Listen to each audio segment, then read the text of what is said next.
네, 여러분 안녕하십니까? 수종쌤입니다.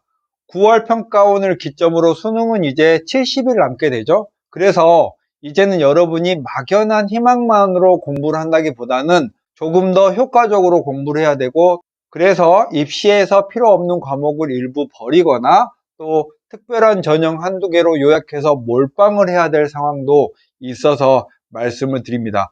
어떤 전략이라는 게 일반적이지 않고 특별하게 성공하는 그런 특수한 경로를 따라가는 건 원래 성공 확률이 기본적으로 높지는 않은데요. 여러분들이 고민할 거 몇 가지 말씀을 드리도록 할게요. 첫 번째는 탐구 하나를 버릴까? 인서울의 중상위권 대학이나 지방거점 국립대나 이런 데는 탐구를 두 과목 반영하고 또 자연계열의 경우에는 과학을 반영하는 경우가 대부분이죠. 근데 그 정도 점수대에 이르지 못하는, 예를 들면 100분위로 한 77%? 평균 100분위로 77% 이하의 학생들이라면 인서울의 중상위권 이상의 대학을 진학하기는 힘든 상황이 됐죠. 그러면 구평 보고 나서는 조금 더 눈을 낮춰서 어차피 탐구 두 과목을 해도 그 두 과목을 다 쓰지 못한다면 한 과목만 열심히 하자라는 게 이 챕터의 내용입니다. 인서울의 탐구 한 과목 반영하는 대학이 카톨릭대학교 의학한 계열을 제외한 전 모집단이 명지대 전단위, 상명대, 서울여대, 한성대, 강서대, 이전 KC대였어요. 경기대, 서울과 수원 전단위, 덕성여대, 동덕여대, 약학을 제외한 전 단위가, 그러니까 서울의 중하위권 대학에 해당되는 거죠. 이런 대학이 탐구를 한 과목만 반영하니까 여러분의 점수가 인서울 중상위에 못 미친다면 이렇게 한 과목만 하는 대학을 목표로 공부를 하시면 좋을 것 같고, 경기권으로 오시면 수원대, 한신대, 신한대, 용인대, 중부대, 차이과대학, 한경대, 한국공학대, 한세대, 성결대, 강남대, 경동대, 청운대, 대진대, 가천대 등이 있어요. 이런 대학도 탐구를 한 과목만 반영하니까 눈을 좀 낮추고 탐구를 한 과목만 하면서 그 시간에 국영수를 조금 더 강화하면 입시 결과가 좋아질 수 있다는 사실 한번 권해드리겠고, 두 번째는 정시의 일부 과목이 점수가 전혀 안 나오거나 여러분이 의도했던 안 했던 탐구 같은 과목을 둘 다 완전히 6, 7등급 나온다? 이런 학생들도 꽤 있어요. 이런 학생들이 찾아와서 논술에 올인하면 어떨까요? 라고 말씀을 하시는데, 사실 고3이라면 논술에 올인하는 걸 추천하진 않아요. 왜냐면 고3 학생들의 상당 부분은 나 재수 안 할 거야 라고 말은 했지만 강제 재수라고 하잖아요. 요즘에 하는 말로. 여러분이 재수를 안 하고 싶어도 어쩔 수 없이 재수의 길로 가게 될 때도 있고, 재수의 길로 간다면 기본적으로 정시를 목표로 해야 되기 때문에 여러분이 탐구가 뭐 7등급, 6등급 이 정도로 공부를 전혀 안 한 상태가 아니라면 설령 그랬다고 하더라도 지금부터라도 공부를 시작하는 게 좋을 경우가 많습니다. 논술에 올인하는 경우는요, 특히 자연계열의 수리논술은 어떤 학생이 어느 대학을 지원해도 안정권이라고 부를 수 없어요.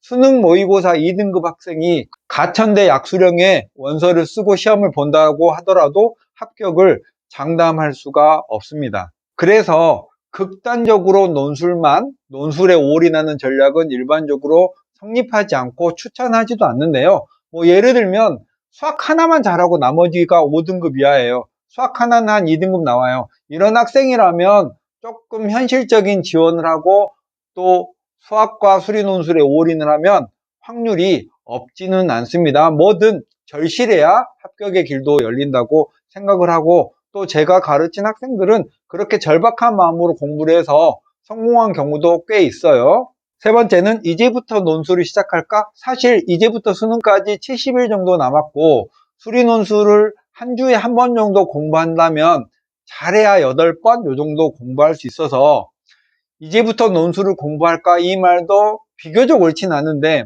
예를 들면 수학 모의고사로 3등급 정도 나오고 논술로 이번에 수시원서를 써야 되는 상황이잖아요. 그러면 수시원서를 쓰긴 쓰는데 준비를 안 하는 것도 또 이상하잖아요.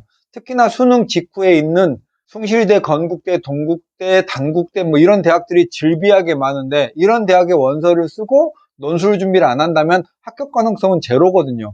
그러니까 수능 직후에 논술을 적절하게 지원을 하고 수학이 한 2, 3등급 나와서 논술을 아무래도 해야겠다라고 생각이 드는 학생이라면 지금부터라도 7번, 8번 정도 논술 준비를 가벼운 마음으로라도 해보는 게 좋아요. 수능날 저녁을 기점으로 여러분의 마음이 달라지기 때문에 난 논술 안 하고 정시에 올인할 거야 라고 했더라도 그날 저녁이 되면 엄마 논술 어디 썼었지? 이렇게 물어볼 확률이 99%로 높거든요. 그러니까 가볍게 수능을 준비하는 리듬을 해치지 않는 범위 내에서 시작해보는 건 나쁘지 않다. But 수능 모의고사로 이번 9월에서 4등급 이하가 나왔다면 이제부터 논술 준비를 하는 건 그나마 가지고 있던 실력을 잃을 가능성도 있기 때문에 일반 논술을 준비하는 건 반대고, 약수령 논술은 수능과 같은 결이기 때문에 수능 공부 조금 더 한다라는 느낌으로 약수령을 가까운 학원에 가서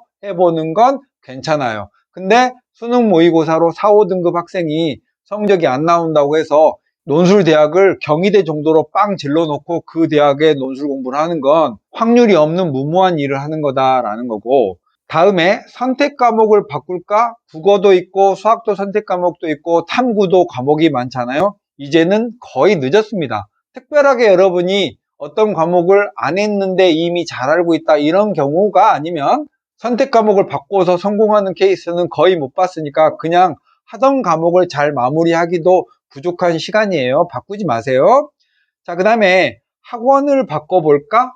이런 생각하는 분들도 많아요. 근데 지금까지 다녔던 학원 예를 들면 근본적인 내가 학습을 하는데 문제가 커요. 이런 경우는 생각을 해볼 수 있긴 하겠지만 지금부터 남은 70일간 어떤 학원에 간다면 또 새로 적응해야지, 공간도 낯설고 선생님도 낯설고 옆에 친구도 낯서니까 적응하는데 거의 보름 이상 쓰거든요. 지금부터 학원을 바꿔서 잘 된 경우를 저는 거의 못 봤고요. 나중에 그런 학생들 학원 바꾸고 나서 수능 끝나고 만났을 때 학생들이 거의 100에 99는 잘못 생각했었어요 라고 말하는 경우가 꽤 많았고, 만약 여러분이 지금 혼자 독학을 하고 있어요. 그리고 밤낮도 바뀌어 있고 엉망인 그런 생활을 하고 있다면 마지막에 70일 정도 학원에 와서 공부를 하면서 생활 습관을 반듯하게 잡는 데는 상당한 도움이 되니까, 아직도 70일은 많은 시간이거든요. 포기하지 마시고 이런 분들은 바꿔봐도 된다고 생각이 듭니다.